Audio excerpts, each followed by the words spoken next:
আজকে আমি দেখেন চিড়া দিয়ে অন্যরকম একটা ডেজার্ট বানালাম। আসসালামু আলাইকুম সবাইকে।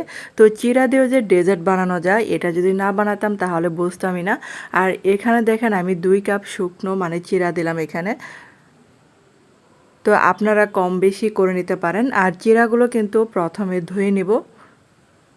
আর চিড়ার মধ্যে যেহেতু যে ময়লাগুলো থাকে এই জন্য কিন্তু 2 থেকে 3 বার ধুয়ে নিলে যে পর্যন্ত সাদা পানি না বের হবে সে পর্যন্ত কিন্তু ধুয়ে নেওয়াটাই ভালো।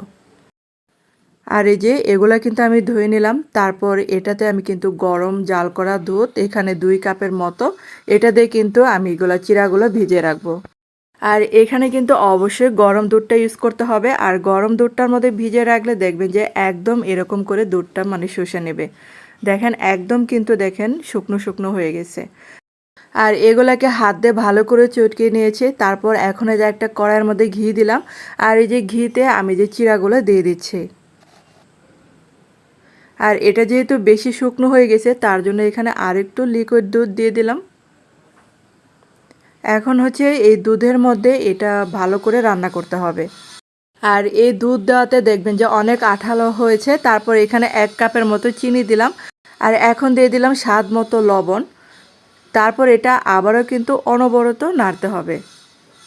আর বন্ধুরা যারা আমার চ্যানেল আজ প্রথম ভিডিও দেখছেন কিন্তু চ্যানেলটাকে সাবস্ক্রাইব করতে ভুলে গেছেন, প্লিজ তাদের কাছে অনুরোধ রইল চ্যানেলটাকে সাবস্ক্রাইব করে আমার পাশে থাকতে পারেন। আর এখন দিয়ে দিলাম 1 কাপের মতো গুঁড়া দুধ। তো এখন কিছুটা দিয়ে দিলাম এলাচের গুঁড়া। তো এলাচটাকে আমি একটু হালকা টেলে নিয়েছিলাম আর এগুলাকে তারপর গুঁড়ো করে নিয়েছি। আর এগুলা দেখবেন আস্তে আস্তে মানে অনেকটা শক্ত একটা ডোর মতো হয়ে যাবে। তো এই যে দেখেন ডোটা কিন্তু হয়ে গেছে। আর একটা প্লেটের মধ্যে আমি ঘি মাখিয়ে নিয়েছিলাম। তারপরে যে এটা আমি ঢেলে দিলাম চিড়াগুলো। আর এগুলা কিন্তু গরম অবস্থায় ঢেলে নিতে হবে। তারপর হচ্ছে একটা স্প্যাচুলার সাহায্যে দেখেন এগুলা মানে চারিদিকে এরকম করে সমান করে দিতে হবে। আমরা যে সুজির হালুয়া খাই মানে সেভাবেই করতে হবে এটা।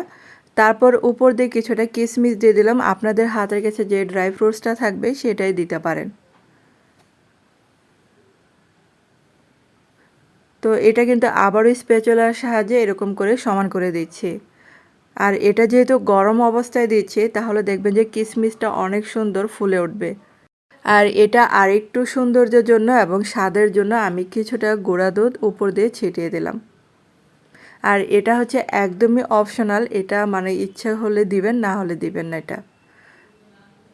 তারপরে যে আবারও কিন্তু এরকম করে সমান করে দিচ্ছি। আর এটা এই যে 2 ঘন্টা রেখেছিলাম মানে নরমালে, এখন যেহেতু একটু ঠান্ডা ঠান্ডা ভাব এটা এমনিতেই ঠান্ডা হয়ে যায়।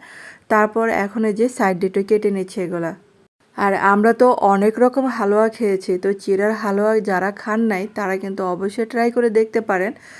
আর এই যে দেখেন এখন এই যে সাইড দিয়ে কেটে নিচ্ছে, তো আমিও কিন্তু এটা আজকে প্রথম বানালাম। আর এটা যে চিড়া দিয়ে বানানো এটা কিন্তু খাওয়ার সময় বোঝাই যায় না, মনে হবে যে গুঁড়া দুধের একটা মানে বেশি স্বাদটা আসে এখানে। তো এই যে সবগুলো এরকম করে কেটে নিয়েছে। তো ধন্যবাদ সবাইকে এতক্ষণ আমার ভিডিওটা দেখার জন্য।